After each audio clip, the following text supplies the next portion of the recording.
Welcome back, everybody. Well, I've got a 1,000-gallon propane tank coming. So let's try to move a pile of dirt and all this junk. We'll relocate it to somewhere else to where it'll be in the way in a couple weeks. That's the task at hand. Anybody else get tired of using these 5-gallon jugs? I'll tell you, if you've not tried one of these lock and lube connectors for your grease gun, I'd recommend it. They just make greasing equipment a lot easier. Places like this, it doesn't make that big of a difference. When you get in places where it's up over your head and hard to reach, and you're trying to hold it on the grease dirt, and then you're trying to pump it all at the same time, that thing there, you just lock it on, go to pumping, works pretty good. One thing I wished I'd have done different when I was buying this machine is I wanted an 18-inch, essentially a trenching bucket. The reason I went with 18 inches and not 12, because that thumb on this excavator is about 18 inches, somewhere thereabout. So I didn't want to get a smaller bucket than that. If you had to dig a deeper trench, your thumb would be hit on the sides of your ditch. So I didn't want the thumb to be doing the digging when you was going in and outside of your trench once you got so deep. But then I wanted a bigger bucket.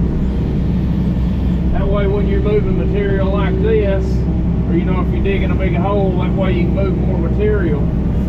But I wanted a 36-inch bucket, but that was during the old COVID crap, or the beginning stages of it.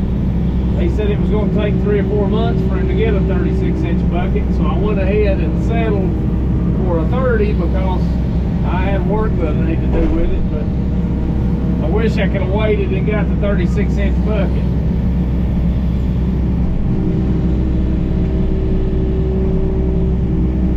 But I got a 30, which this machine handles a 30-inch bucket really well, so it doesn't have any problem. So I don't think a 36-inch bucket would have been too much for it by any means. But hey, I got a 30, so that's what I'll use.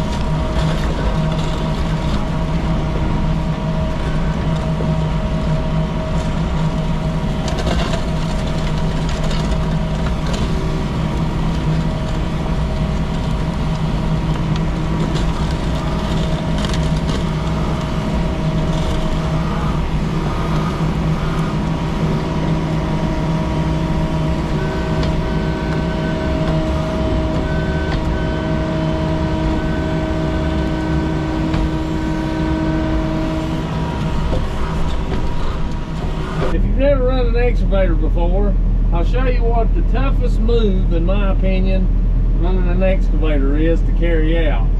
And that is when you're digging, you go out here and you set your bucket down. Let's just say we're going to cut grade. Well, it's pretty easy to keep your bucket, keep it level, but when that boom gets to 90 degrees, if I just bring it in, you can see that bucket come up.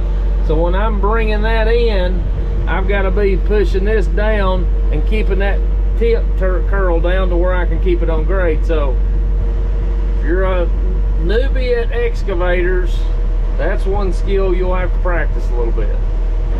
And I'm still practicing.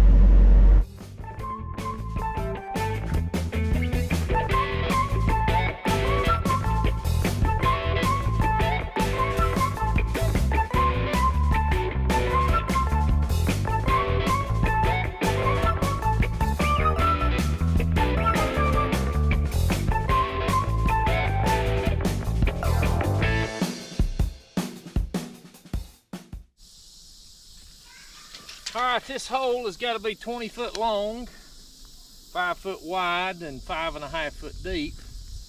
I'm putting a 1,000-gallon tank in the ground, so they're supposed to come Thursday to deliver it, and I want to go ahead and have this hole ready so they can set it straight down in there.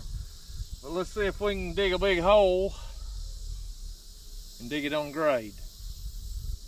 Never know till you try.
Well, this YouTube making and the real world of having to go work a job to pay for this stuff, schedules don't always go hand in hand. So I missed them coming and setting my tank today.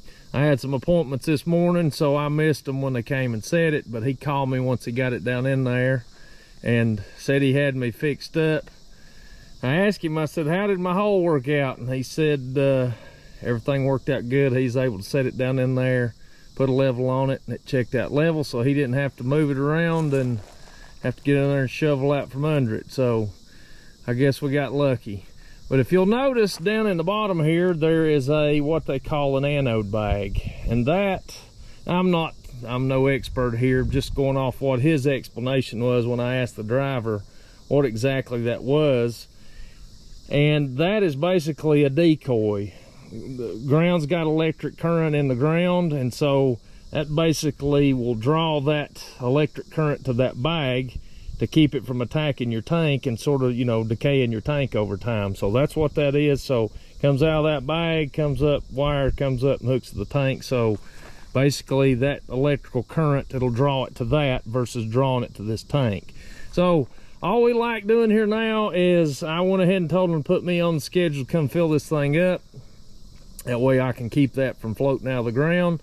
But once they get me filled up, I'll go ahead and fill up dirt all the way around the back side.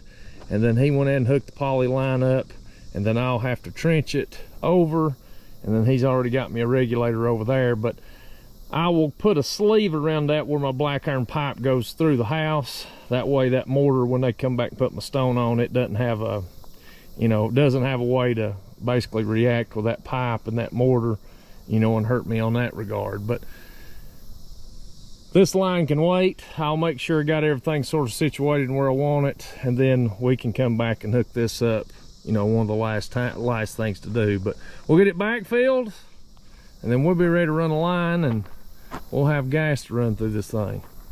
Now I'm gonna have a pretty big draw on this system, so he went ahead and ran me 1.25 inch pipe, which it goes up and then it comes over, and then he's got it stubbed out over there for me for a heater for the garage. And then I had him stub me one out on the outside here to where you could hook a grill to it.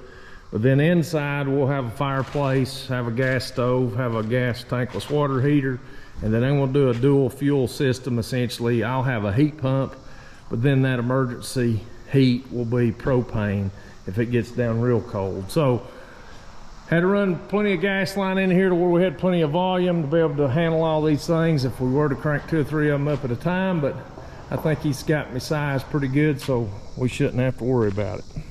Obviously this is a different day, but I forgot to mention a couple things the other day when I was talking about this tank. But I went with a 1,000-gallon tank because I want to control when I buy my propane. A 500-gallon tank would have been more than sufficient for what I'm going to use it for. But if you've bought any propane in the wintertime, you know the price, it can almost double. So I bought a big enough tank to where I can last through the winter, and then I can buy it when the summertime comes and the prices are a little bit cheaper. And the reason I leased the tank versus buying one is when I called a couple places, they were wanting about $6,000–7,000 for that tank, and the gas company's leasing it to me for $66 a year. And I'm no brain surgeon by any means, but 66 will go into 7,000 a bunch of times. Well, I think that's gonna wrap this one up. But the other night when I was digging that hole, I mentioned sort of the hardest maneuver on an excavator for me was once you were bringing that bucket past, you know, your arm past 90, keeping that bucket down there on grade. But after I said that, and was later on that night, I got to thinking, if I was ever gonna hire anybody to run an excavator for me, I believe I'd get them out there on one and say, let's see you keep that bucket on grade once you come past 90. That'd be a pretty good test. But anyway, if you're out here and run equipment, and listen, I've got a few hours on one, so I'm no expert by any means, but if you run equipment, there's something more difficult to do on an excavator, hey, stick it down in the comments. I'd like to hear what it is. But if you watch this one, I appreciate it. And I'm gonna get out here and start forming around this house for some concrete to be poured next week. So we'll catch you on another one.